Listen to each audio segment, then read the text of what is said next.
It's Divas That Care Radio. Stories, strategies, and ideas to inspire positive change.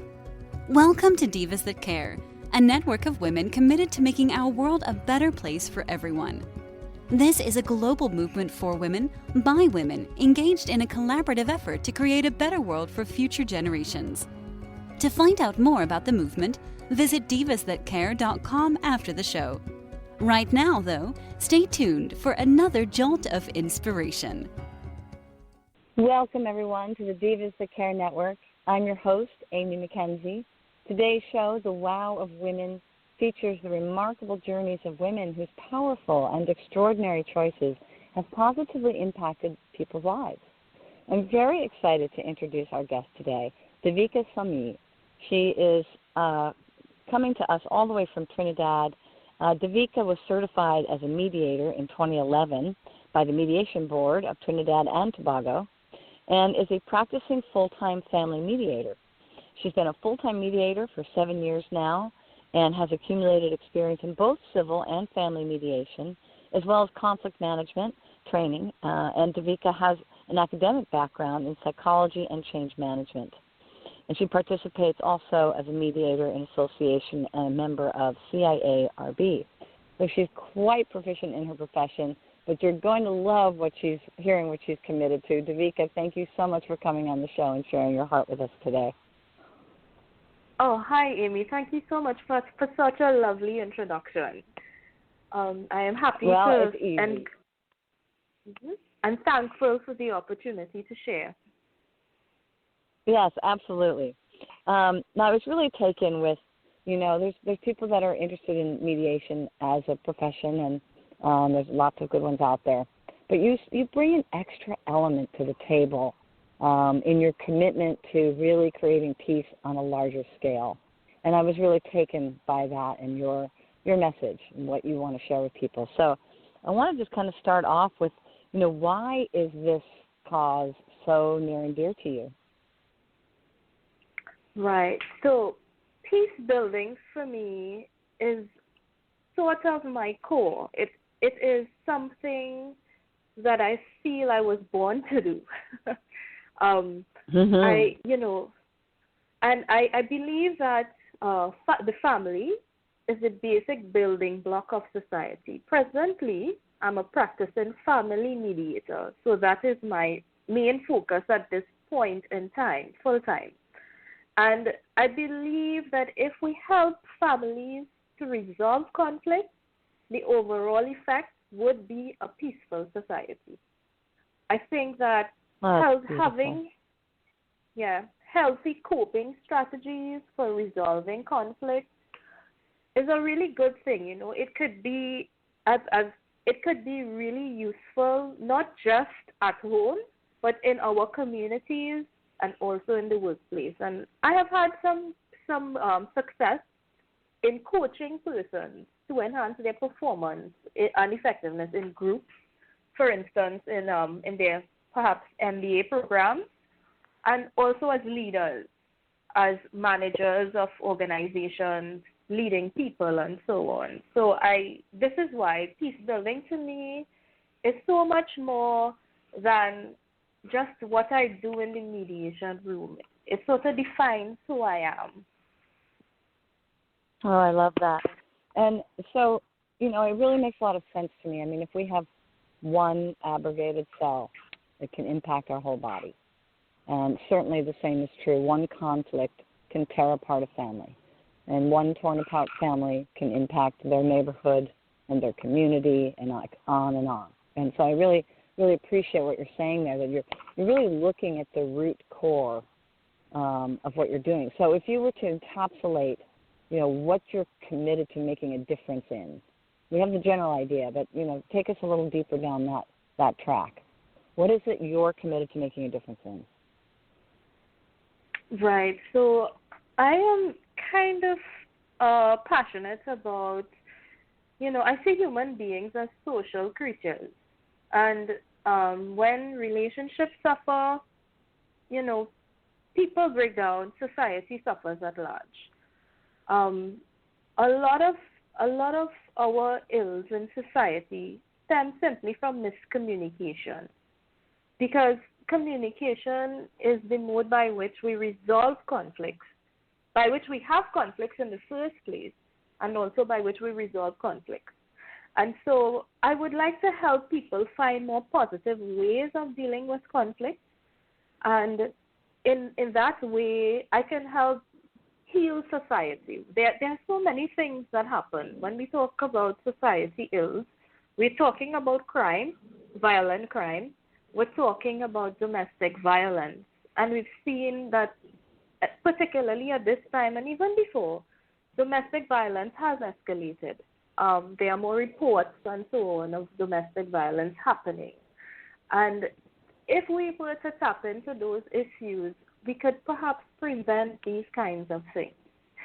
Because I'm not saying that mediation will stop domestic violence, but perhaps if we have better coping strategies, more positive examples, and we learn more about how to do it better, how to have conflict in a better way, because I don't believe that conflict is bad. It is how we deal with conflict that really makes a difference. So I really want to help persons on that deeper level in their relationships to have more fulfilling relationships and deeper connections with each other. I love that you don't make conflict a bad thing, like it's I agree to disagree kind of mentality, where we're not looking at changing the nature of human behavior, right? It's realistic. We're just giving people tools, is what I'm hearing, to be able to manage that conflict in a more peaceful, loving way. And I love that it's something that you've seen demonstrated effectively in the workplace as well, because, people really do begin to function as a family unit, as a unit, certainly, in the workplace. And I imagine that whatever people are able to conquer in their home is going to seep out into the workplace as well. Do you see that going, a connection there between when someone, for instance, has had mediation experience with you in the workplace, going back into the family and improving that, or vice versa? Oh, yes, definitely. I remember I dealt with an organizational conflict, and I went about dealing with it by first dealing with the persons who were directly involved in the conflict and doing a mediation session, and then recommending a workshop where I would bring the staff together, and we call it conflict management team building, because it's team building but focusing on the conflicts in the organization and how people treat with it. Because, sometimes we tend to avoid conflict, and it may be appropriate in some situations, but we must understand when. And then sometimes we just really need to sit down and talk about it. And some persons deal with it that way, and others might not be comfortable. So if we can identify the different ways that each person deals with conflict, and this is a transferable skill, then we can now be more comfortable with myself in the way that I deal with conflict, and then with the way that other persons deal with conflict, and perhaps come to a common ground where we can accept each other's differences, really resolve things in a real sustainable way. Yeah. I love that. Yeah, because we don't all respond the same way, just like with education. There's visual learners, there's auditory learners. And I hadn't really thought about that aspect, but getting really kind of clear on the way someone processes information, the way it works best for them to hear or deliver a communication would make a difference. And the other thing you said that really stood out to me is I wasn't aware of a team-building element inside of mediation, and it makes a lot of sense. It makes me I connect the dot with having an accountability partner, someone who's helping you, that you're kind of working in tandem with as your mirror reflection, that can really support helping you see what you're doing, maybe in an area where you're not clear yet yourself. Is that kind of the basis of the team building, where people are really supporting each other, helping them see how their communication is landing? Is that kind of how it works? Oh, yes, exactly. You've hit the nail on the head, as we would say in Trinidad and Tobago. So you've really pointed it out. And so if mediation, one of the techniques we use in mediation is reflecting. So it's like holding up a mirror so you can see how what you're saying comes across. And so when we do that, you give me an opportunity to either correct your misunderstanding of what I'm saying or to perhaps build on it and offer a bit more clarity. And that's what I saw happening in that workshop, in that particular workshop. Persons would say, and in the team building exercise, I made them do, it was, I think I got Lego puzzles, and I split them up into groups, and each team was tasked with building out their Lego puzzles first and explaining what they built, because it was open. Do whatever you want with it. And so you saw that competitiveness coming out, which happens, and that's normal, part of human interaction. And you saw the persons who are extremely competitive and the persons who are more of the glue that holds things together. And then you had persons voice how they disagree with how some persons took things on, and I was able to offer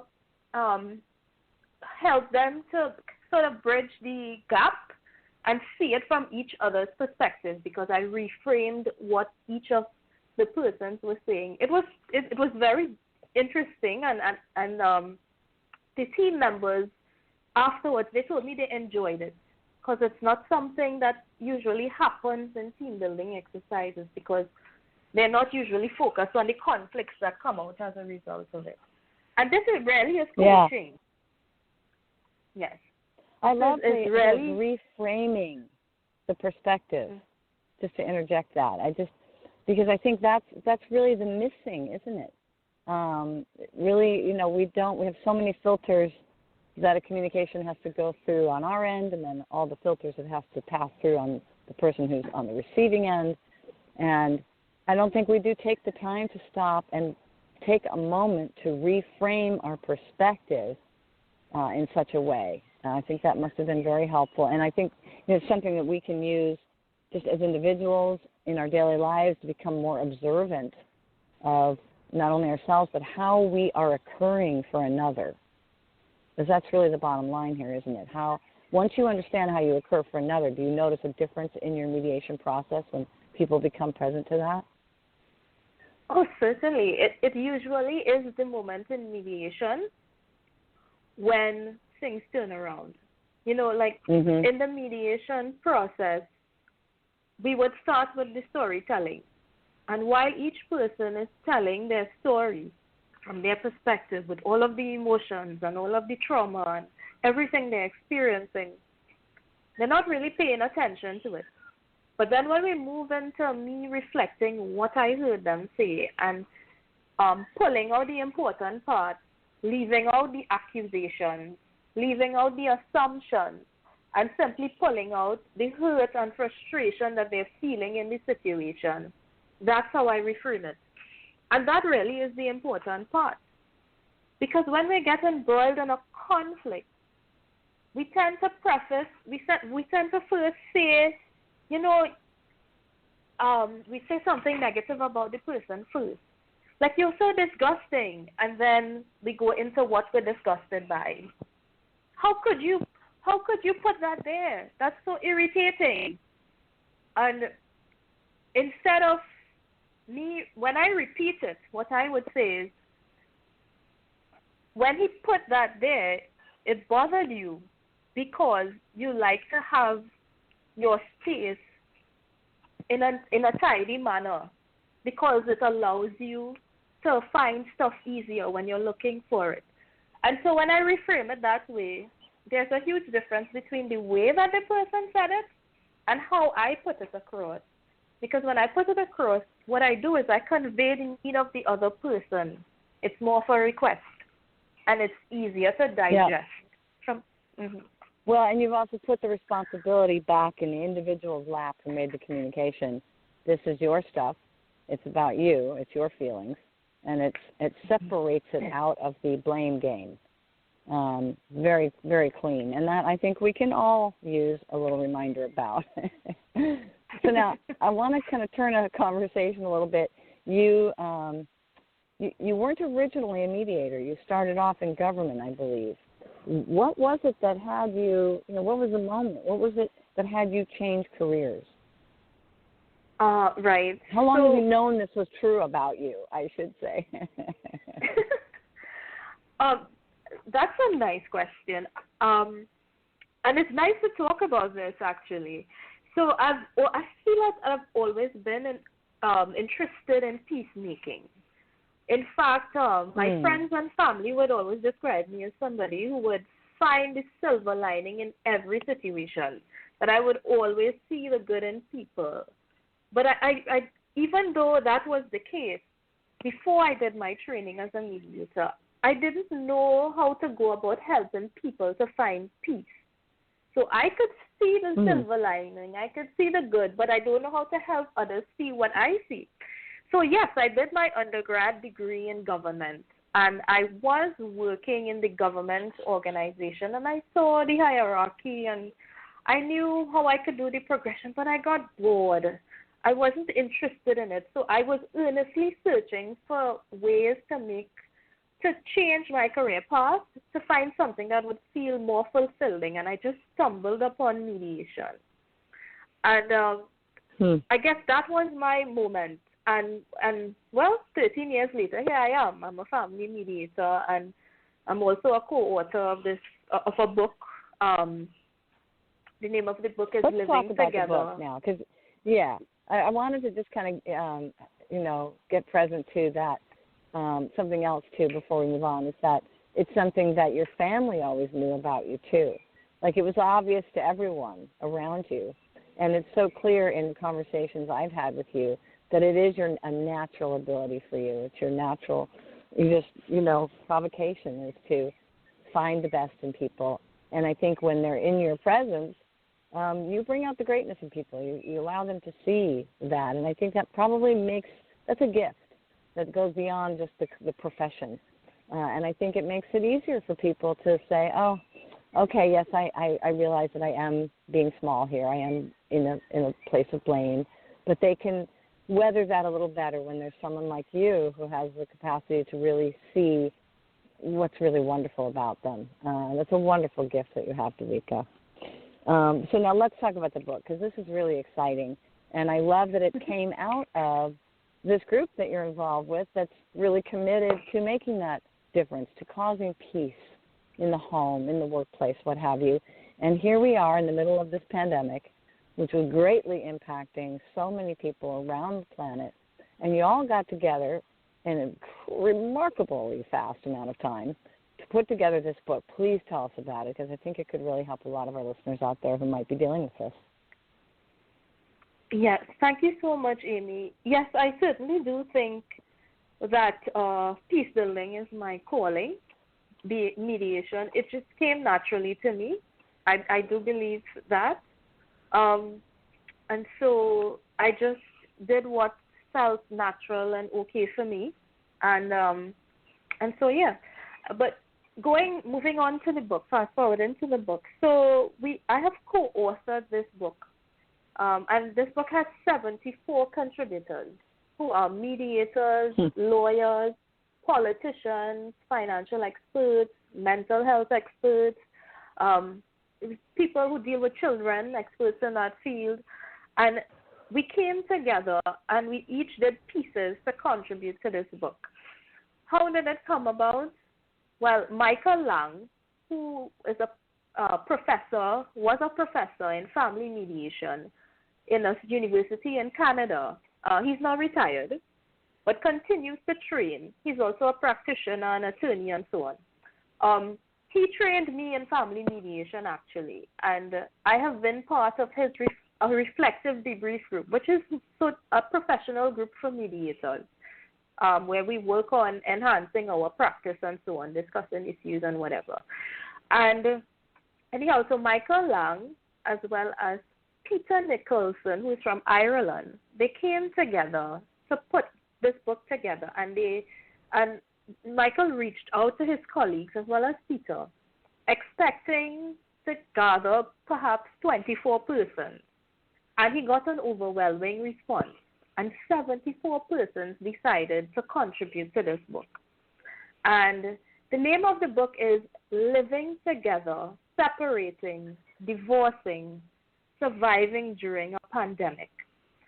And the idea is to offer persons practical advice that would help them to resolve conflicts that are happening in their relationships and in their homes. And these contributors came from 10 countries around the world, and the entire project was done in 3 weeks. It has never been done before. Yes. So Michael Lang and Peter Nicholson, they got everything together in just the short space of 3 weeks. It has been published on Amazon, both as an ebook as well as a paperback. And the ebook the idea was to make it very accessible to all, because this pandemic creates unique situations in relationships, all kinds of conflicts. And we wanted to make this accessible to all. Michael thought, listen, in the heart of doing things for others, helping others, his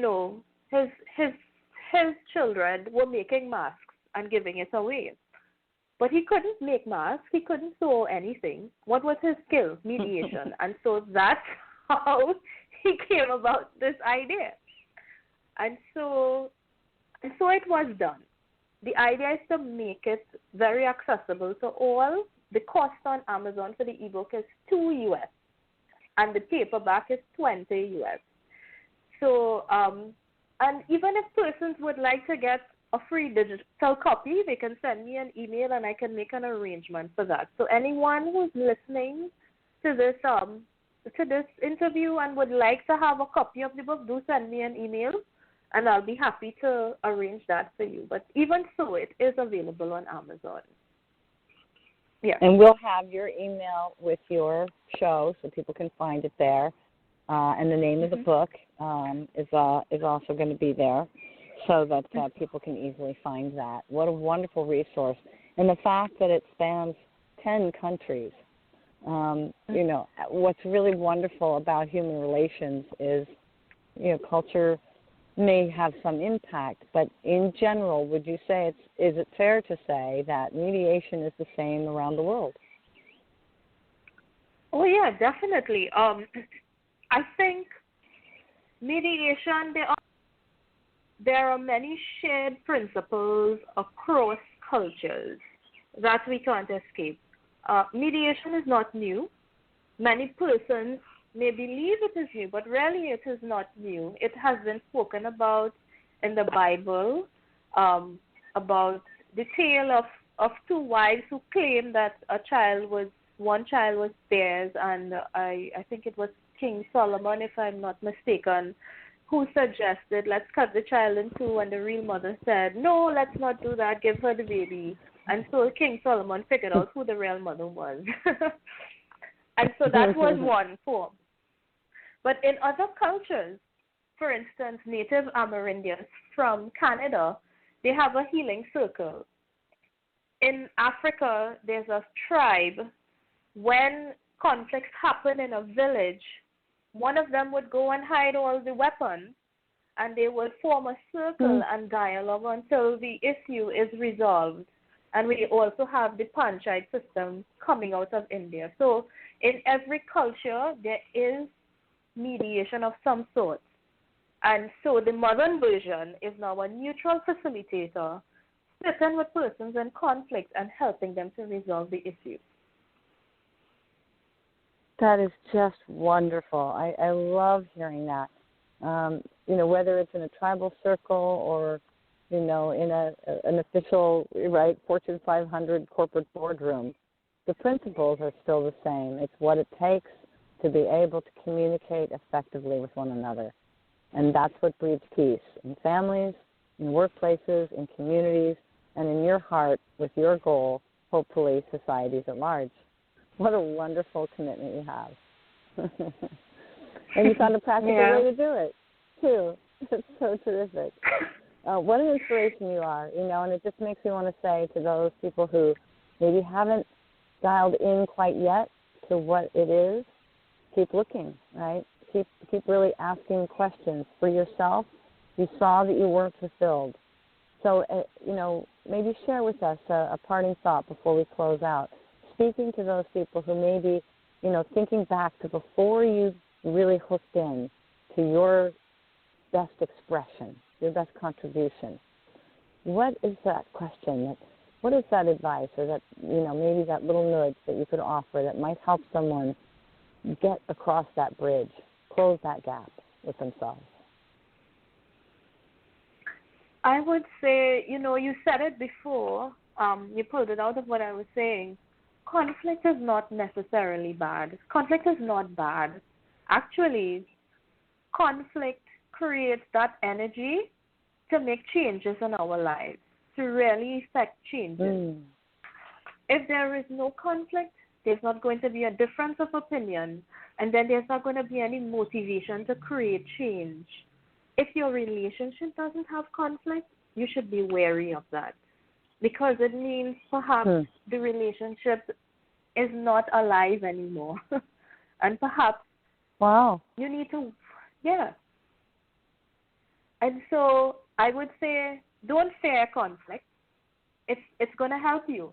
What you can do is develop those positive coping mechanisms. I encourage persons to read the book, to find out more, and really use the tools that are there. There are so many things out there now. Information is available. Find positive ways of dealing with conflict and resolving issues. And if you can't resolve it on your own, perhaps a neutral facilitator, a mediator may be able to help you to work it out. So, yes, that's what I would say. That's wonderful. Don't turn away from conflict.